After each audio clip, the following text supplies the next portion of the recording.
What are those Neanderthals up to? Don't they know I'm busy spoiling myself?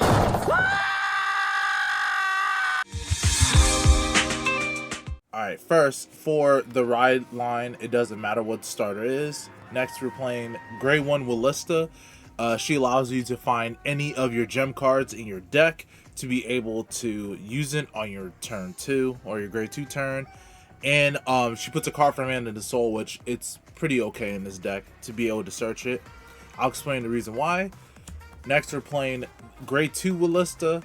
If you play a gem card on your turn, you're able to draw extra card, which leads us to one of the cards I'm playing in the ride deck. I mean, not in the ride deck. In main deck is Crossing Luminaries.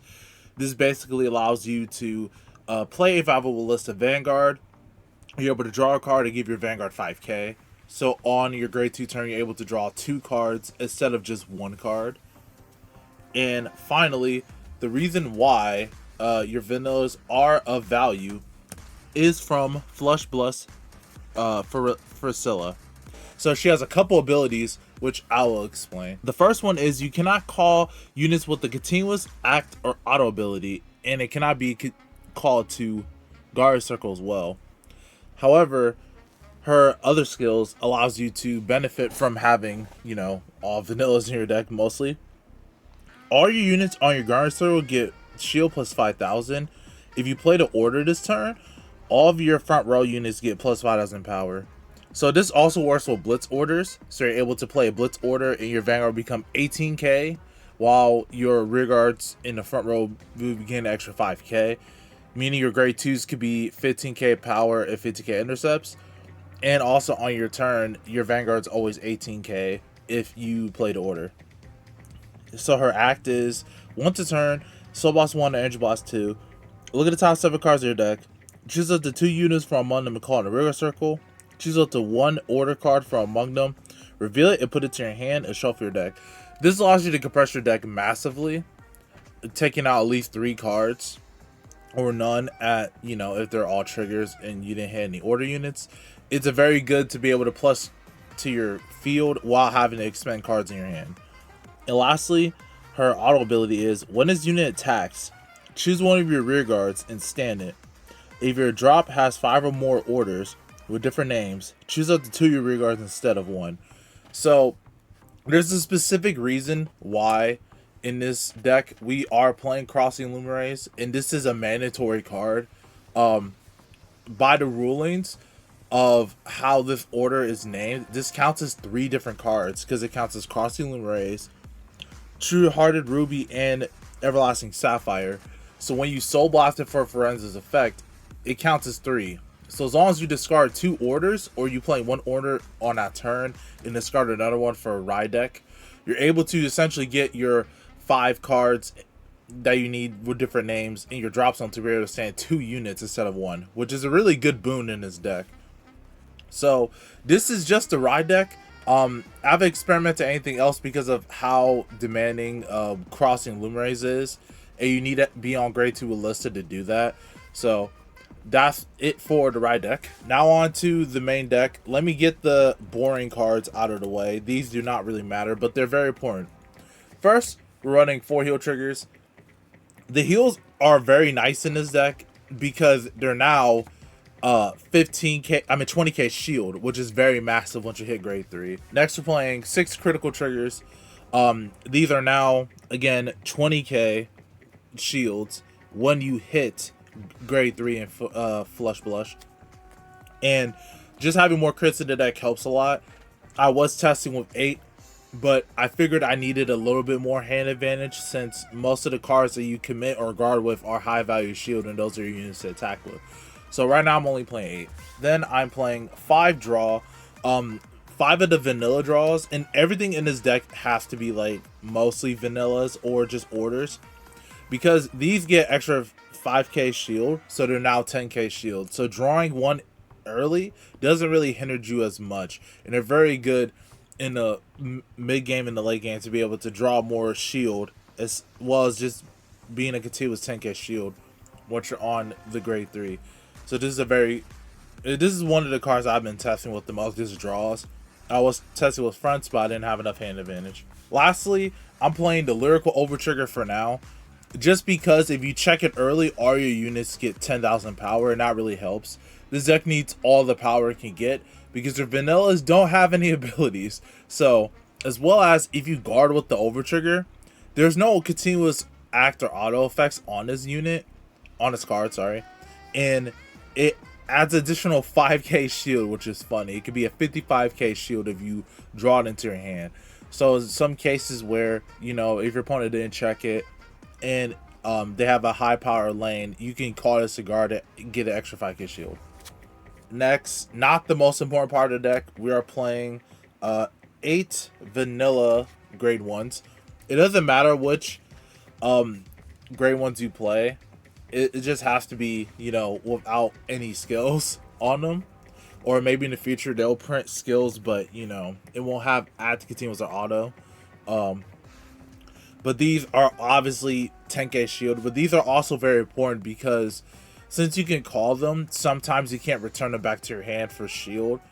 So you have to decide if you want to call these for early game rushing or save them in your hand for later, just depending on the deck. Next, for the grade 2s, I'm running 9 of the vanilla grade 2s. I'm running more grade 2s over grade 1s because I want to have intercepts, and against decks that don't really block intercepts or retire, these are able to swing for at least 15k, and I can intercept for a 10k shield, as well as there are other cards in this deck. Well, if you play a Blitz Order, you're able to give your front row 5k, so they're also 15k bodies, so they're very hard to swing to compared to just a 13k.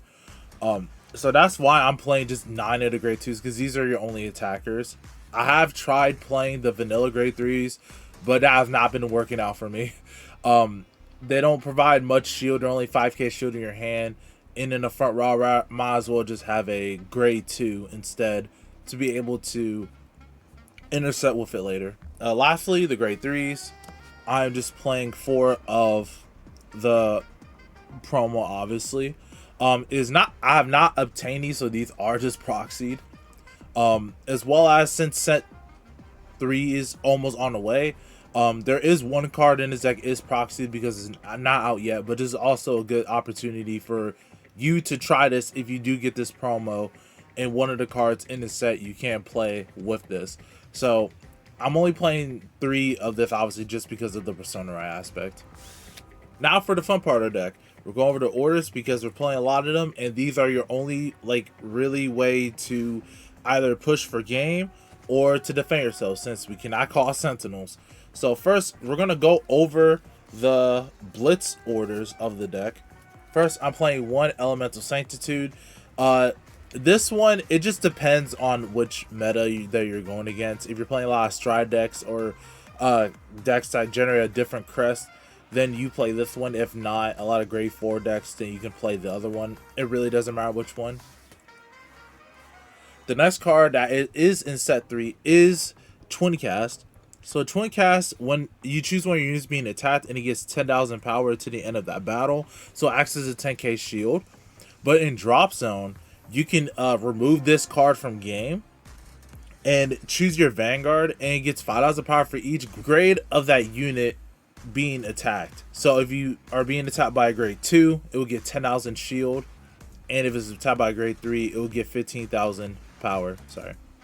So with that, Twin Cast is really good because it acts as another way to have more defenses in the deck and to be able to have more shield to be able to survive through some of the later turns of other decks. Twin Cast also acts as like 2 cards to guard with instead of 1. Since if you play this in the same turn, your Vanguard will get 5k power. So it'll be 18. So this is a 15k shield. And also, since you can play from your Drop Zone right after to guard even more attacks, it acts as like 2 cards to guard with instead of 1. So it's a very strong card in the deck. Next, I'm playing 3 Unseeable Extender. So this card is very simple. If I have 3 or more open rear guards, I can choose a unit being attacked, and it gets 15,000 power to the end of battle. If my opponent's Vanguard is placed by a card ability this turn, it gets 30,000 power. Sorry, 30,000 power instead of 15k. So the reason why I'm playing so many of this is because In the early game, you will not really be calling that much cards unless you decide to like aggro your opponent. But also acts as just a 15k shield, but a 20k shield of Forenza if you have the necessary units.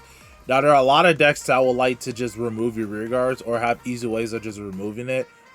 This with Forenza is just an easy 20k shield, and you get to save extra 5k shields since you know you prot the order that turn. So as well as against any decks that ride, other than from ride deck like striding or placing the Vanguard, it becomes a 35k shield, which is really strong. Lastly, for the Blitz Orders, I'm playing 2 of Vibrant Symphony. This one was also a shop promo that was being in circulation, being reprinted. So if your Vanguard was hit this turn, you choose one of your units being tapped, it gets 30,000 power to the end of battle.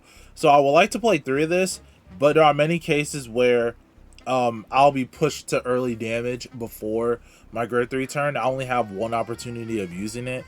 So again, it's just like unforeseeable Exceller. It's kind of an easy Blitz order to activate. Albeit you just need to be hit and now you have a 30k shield.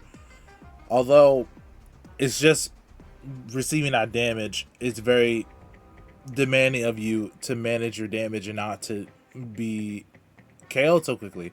So if you want, you can switch the ratios between them, but these are pretty much the only Blitz orders I've been really testing that's been really effective when it comes to guarding, which is Unforeseeable Exceller and Vibrant Symphony.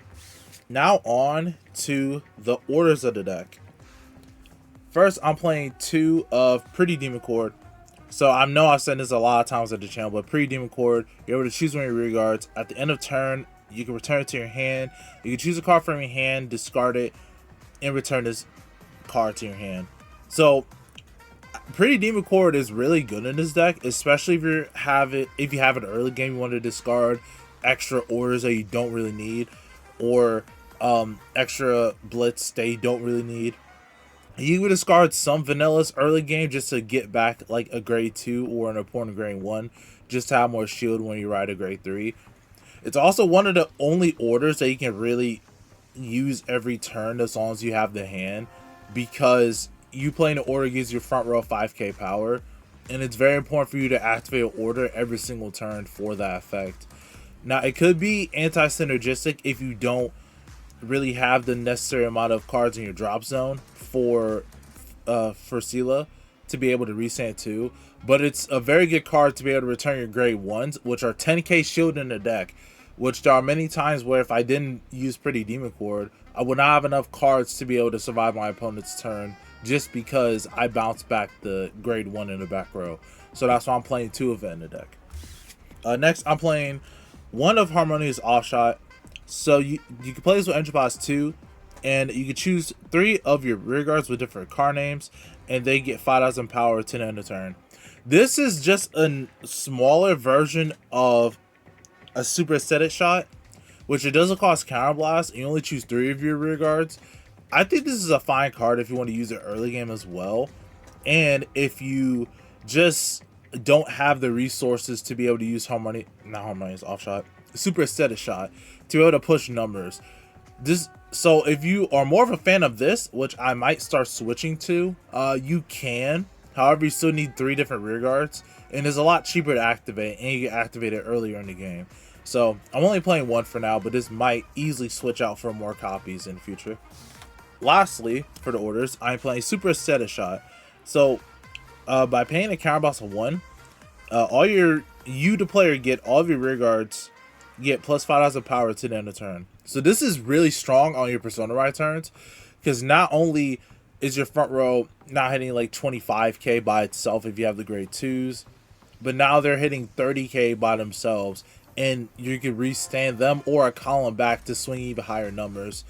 So it'll be to like 43, 53 if you hit a trigger, and much more. It's really like the only way for you to actually push numbers in the deck without expending too much hand, and it makes all the great ones you commit in the back row actually like worth it if you're going for like a push turn or a kill turn. If you know you can push your opponent to higher damage in that turn while also being safe, then you can use Super Aesthetic Shot, or sometimes you just need to push damage early. But like I said, between this and Harmonious Offshot, I might start testing more of Harmonious Offshot just because it's a lot safer and it gets the same effect as Super Set Shot without me having to commit so many cards in hand. I could just resend a column instead of, you know, calling many cards in my hand. But it's still a testing thing. So that's why I'm just playing 3 at the moment. So that is all for the deck profile. So far when it comes to testing this deck, I actually have a lot of fun playing it and just trying different blitz orders and orders in the deck. I think this is still open to much more experimentation from other players, but the thing that really taught me the most about this deck is really fundamentals in how you want to go about your turns. It's the same as other decks as well, but since you don't have any abilities, it makes it a little bit more harder for you to actually determine what you need to be doing in your future turns. I like that the Vanguard provides you a possible +3 just because you have vanillas in your deck, and all of your shield increase massively, but it's very hard to guard against, you know, like very high powered Vanguard swings. Overall, I think it is a very skilled based deck that you need to be able to foresee what your future turns are going to be in the future. However, it is not the strongest deck. I will tell you that. You will not win any tournaments with this deck. But overall, I think you will have a good time if you do have the necessary cards, like the Twin Cast and 1 Illuminaries, which is, you know, unfortunately kind of mandatory for the 3 cards in drop. So, overall, if you enjoyed the video, hit like and subscribe. I'm Zenarion, and I'm signing off.